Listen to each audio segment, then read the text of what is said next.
Usisahau kusubscribe, like na kubonyeza alama ya kengele. Asante. Bwana, Machi 31 ilipigwa baadhi ya michezo ya kufuzu kombe la dunia kule nchini Marekani, Mexico pamoja na Canada, ambayo michuano hiyo inatarajiwa kuanza Juni. Bwana, tunafahamu pia kwamba baadhi ya michezo hiyo tumeshuhudia baadhi ya mataifa mengine yakishindwa kushiriki ama kufuzu kushiriki michuano hiyo ya kombe la dunia, na mataifa mengine yakiweka rekodi ya kufuzu michuano hiyo ya kombe la dunia. DRC Congo, timu ya Fiston Kalala Mayele bwana, baada ya miaka 52 pasipo kushiriki michuano hiyo mikubwa bwana, wamefuzu mara baada ya kuichabanga timu ya taifa ya Jamaica goli 1-0. Goli la Twanzebe ndio ambalo limewafanya DR Congo kukata tiketi ya moja kwa moja kushiriki michuano hiyo ya kombe la dunia. Lakini tumeshuhudia taifa la Italy, licha ya ukongwe wake, limeondoshwa na kutokushiriki michuano hiyo ya kombe la dunia. Sasa story si kushiriki kwa DR Congo michuano ya kombe la dunia, wala story yangu si kutokushiriki kwa timu ya taifa ya Italy kwenye michuano hiyo ya kombe la dunia. Bwana, story yangu imejikita kwenye tukio ambalo limetokea kwenye mchezo kati ya taifa la Bosnia dhidi ya taifa la Israeli. Bana, moja kati ya tukio ambalo nakusogezea ni tukio la nyota wa timu ya taifa ya Bosnia kabla ya mchezo kuanza, kwa maana ya ile wanaanza kusalimiana. Bana, timu ya taifa ya Bosnia kupitia nyota wake waliacha kuwapa mkono wachezaji wa timu ya taifa ya Israeli. Moja kati ya tukio ambalo limewaacha wadau wa soka midomo wazi na wengine kutoa maoni tofauti juu ya tukio hilo. Bwana, tukio la kushangaza limejitokeza katika ulimwengu wa soka baada ya baadhi ya wachezaji wa timu ya taifa ya Bosnia kulipotiwa kukataa kusalimiana na wachezaji wa Israeli kabla ya mechi yao. Kwa mujibu wa taarifa zilizosambazwa na Press TV, kitendo hicho kilitafasiriwa kama ishara ya msimamo wa kisiasa unaohusiana na mgogoro unaoendelea katika Mashariki ya Kati, hususan kati ya Israeli na Palestina. Bwana, video na picha zinazosambaa mitandaoni zinaonyesha baadhi ya wachezaji wakiepuka kutoa mkono wa salamu wakati wa utambulisho rasmi wa timu, jambo ambalo limezua mjadala mkubwa miongoni mwa mashabiki wa soka na wachambuzi wa michezo duniani. Hata hivyo, hadi sasa hakuna taarifa rasmi kutoka shirikisho la soka la Bosnia na Herzegovina au shirikisho la soka la Israel kuthibitisha au kutoa maelezo ya kina kuhusu tukio hilo. Wachambuzi wa michezo wanasema matukio kama haya yanaonyesha jinsi siasa zinavyoweza kuathiri michezo, licha ya juhudi za mashirikisho ya kimataifa kama FIFA na UEFA kutenganisha michezo na masuala ya kisiasa. Bwana, tukio hili linaendelea kuzua hisia tofauti duniani, huku wengine wakiliunga mkono kama uhuru wa kujieleza na wengine wakilikosoa wakisema michezo inapaswa kubaki nje ya siasa. Bwana, iko hivyo bwana, tukio ambalo limetokea kwenye mchezo kati ya Bosnia, ambao Bosnia wametinga hatua, wameshakwisha kutinga kushiriki michuano hiyo ya kombe la dunia ambayo itafanyika huko Marekani pamoja na Mexico. Sasa ukiachana na tukio hilo, ni kuletea mataifa 48 ambayo yametinga kushiriki michuano ya kombe la dunia kule nchini Marekani, Mexico pamoja na Canada.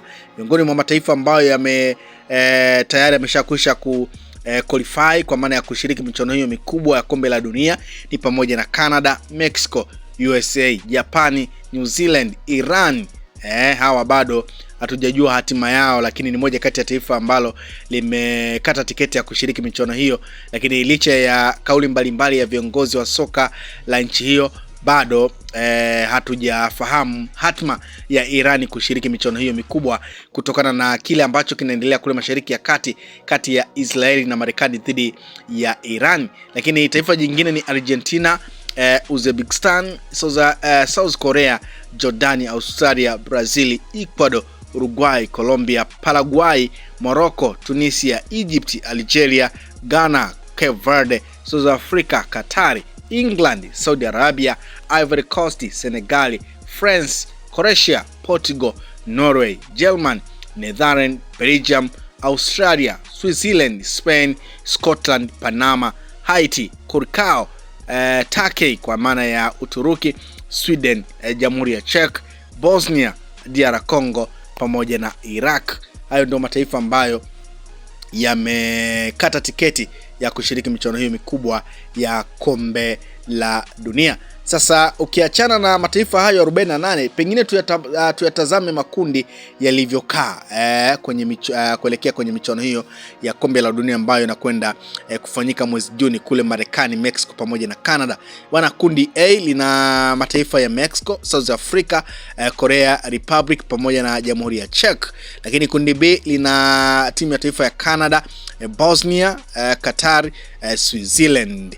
Lakini group C lina Brazil, Morocco, Haiti pamoja na Scotland. Wakati kundi D lina USA kwa maana ya mwenyeji Marekani, Paraguay, Australia pamoja na Turkey kwa maana ya Uturuki. Lakini kundi E lina Ujerumani, Curacao, Cote d'Ivoire pamoja na Ecuador. Wakati kundi F lina Netherlands kwa maana ya Holanzi, Japan, Sweden pamoja na Tunisia. Kundi G lina mataifa ya Belgium kwa maana ya Ubelgiji, Egypt, Iran pamoja na New Zealand. Wakati kundi H lina timu ya taifa ya Spain, Cape Verde, Saudi Arabia pamoja na Uruguay. Kundi I lina timu ya taifa ya Ufaransa, Senegal, Iraq pamoja na Norway. Lakini kundi J lina Argentina, Algeria, Australia pamoja na Jordan. Kundi K lina timu ya taifa ya Portugal, Congo DR, Uzbekistan pamoja na Colombia. Wakati kundi L lina mataifa ya England, Croatia, Ghana pamoja na Panama. Bana, hayo ndio makundi ya kombe la dunia yanayokwenda kutimua vumbi kule nchini Marekani, Mexico na Canada mwezi Juni kuanzia tarehe 11. Kwa hiyo kivumbi kinakwenda kutimuka kweli kweli. Lakini kwenye makundi haya bwana, kuna baadhi ya mataifa ambayo yameenda kuweka rekodi kama ambavyo nimekujuza kwa timu ya taifa ya DR Congo ambao takriban miaka 52 pasipo kushiriki michuano hiyo, sasa wanakwenda kushiriki mara baada ya kukata tiketi ya kushiriki. Sasa moja kati ya story pia ambayo ipo ni kundi la DR Congo ambalo ni kundi K ambalo lina mataifa ya Portugal, Congo DR, Uzbekistan pamoja na Colombia.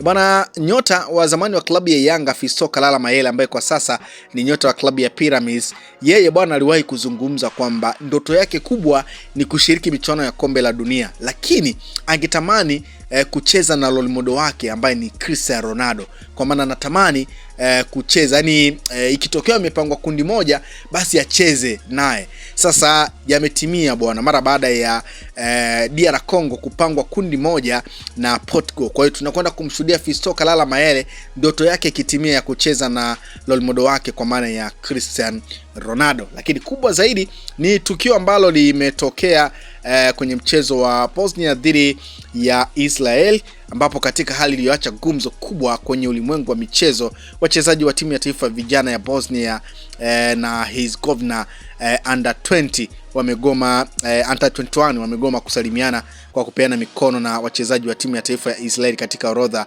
ya kikosi cha Bosnia under 21. Wachezaji wanne pekee ndio waliwapa mikono wachezaji wa Israel. Tukio hili limetokea wakati wa mchezo wa kuwania kufuzu mashindano ya Ulaya ya UEFA kwa vijana wenye umri chini ya miaka 21. Kitendo hicho kinatafasiriwa kama ishara ya wazi ya msimamo wa kisiasa kutokana na mivutano ya kimataifa inayoendelea Mashariki ya Kati. Usisahau kusubscribe, like na kubonyeza alama ya kengele. Asante.